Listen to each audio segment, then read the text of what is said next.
కోనిచి పొద్దున్న లెగ్గానే బ్రేక్ఫాస్ట్కి పాలు ఈ బన్ను తిని బయలుదేరాను. బుల్లెట్ ట్రైన్ తీసుకున్నా క్యోటో నుంచి ఒసాకాకి. ఆ స్పీడ్కి సైన్ బోర్డ్స్ కూడా వానికి తత్తరిల్లా. ప్రస్తుతానికి యూనివర్సల్ స్టూడియోస్ 5 ప్లేసెస్లో ఉంది. Hollywood California, Orlando Florida, Osaka Japan, Singapore and Beijing China. మొట్టమొదటిది నేను గమనించింది యూనివర్సల్ గ్లోబ్. దాని తర్వాత కింగ్ కాంగ్, అప్పుడు ష్రెక్ ఎదురయ్యాడు. ఇక్కడ కొద్ది క్షణాలు మిమ్మల్ని ఈ షో చూడడానికి వదిలేస్తాను, ఎందుకంటే నాకు పర్సనల్గా చాలా నచ్చింది ఆ మ్యూజిక్. కానీ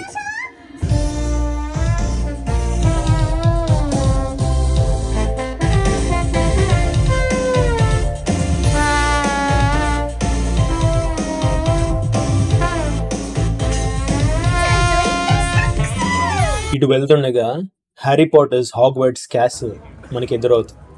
నాకు చాలా బాగా నచ్చింది. మీరు దాన్ని ప్రయారిటీగా పెట్టుకోవాలి. అది కాకుండా మీరు యూనివర్సల్ స్టూడియోస్కి విచ్చేస్తే మటుకు దీన్ని ఖచ్చితంగా ప్రయారిటీగా పెట్టుకోవాలి. అక్కడున్న లేక్ కూడా నాకు చాలా బాగా నచ్చింది.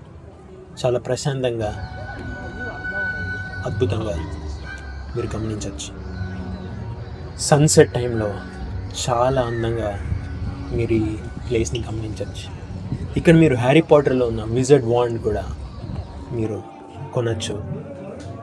మన సినిమాలో గమనించిన బటర్ బియర్ కూడా మీరు ఇక్కడ చూడవచ్చు. ఇక్కడ హాగ్వర్ట్స్ క్యాసిల్ వెళ్తున్నప్పుడు క్యూలో నా ఎదురుగా కొంతమంది పిల్లలు ఆడుకుంటున్నారు. మనస్ఫూర్తిగా చాలా బాగా అనిపించింది వాళ్ళని చూడగా.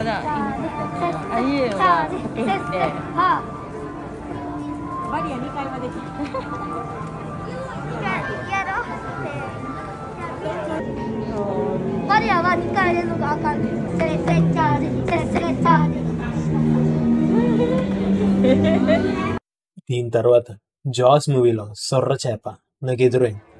ఈ సొర్ర చేప ఎందుకో చూడగానే ఇంకా చూడాలనిపించింది. దగ్గరికి అంటే వెళ్ళాను, గమనించాను. తర్వాత నాకు కొంచెం ఆకలేసింది. సో జాస్ స్టోర్ నుంచి ఒక ఐటెంని కొన్నాను. టేస్ట్ అయితే బాగుంది, తిన్నాను. నేను ఇలా చెప్తుంటే నువ్వు నాకు నచ్చేలా వెంకటేష్ చెప్తున్న ఫీలింగ్ వస్తుంది. ఇక్కడ కొన్ని రోలర్ కోస్టర్ రైడ్స్ కూడా మనం చూడొచ్చు. కానీ ఆల్రెడీ మన దేశంలో చాలా ట్రై చేశా కాబట్టి మేము మళ్ళీ ట్రై చేయాల్సి తలుచుకోలేదు. చాలా వరకు హాలీవుడ్లో 80s 70s స్టైల్ మీకు కనబడుతుంది. ఈ కార్స్ కానివ్వండి, ఆ బిల్డింగ్స్ కానివ్వండి. దీని తర్వాత నింటెండో వరల్డ్ విజిట్ చేశాను. దీనికోసం మళ్ళీ సెపరేట్ టికెట్ బొక్క. కానీ నేను ఖచ్చితంగా విజిట్ చేయాల్సిన పరిస్థితి, ఎందుకంటే నేను పుట్టినప్పుడు నేను ఆడిన మొట్టమొదటి video game super Mario. So నేను ఇది విజిట్ చేశాను. మనసు నిండిపోయింది సంతోషంతో.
ఈ నింటెండో స్టోర్ ఏదైతే ఉందో అది జపాన్కి మాత్రమే ఎక్స్క్లూజివ్. అక్కడ నింటెండో వరల్డ్ కూడా ఉంటుంది.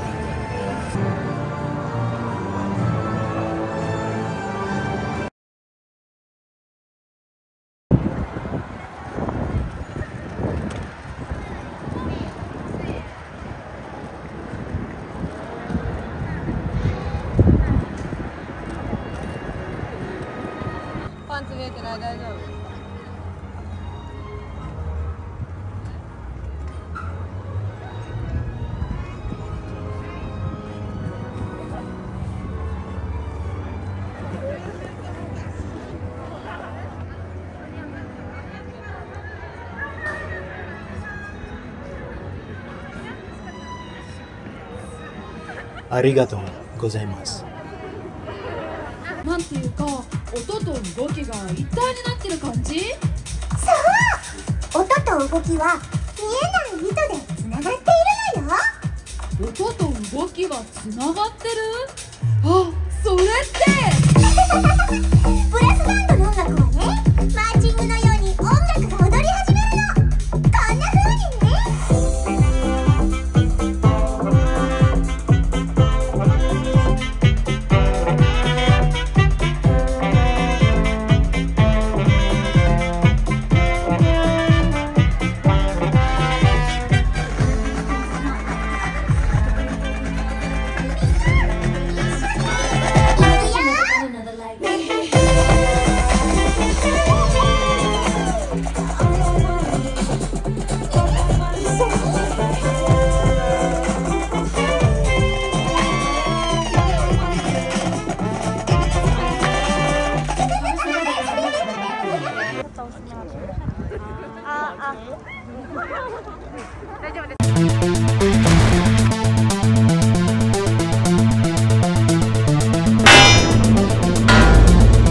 スーパータクソヌジン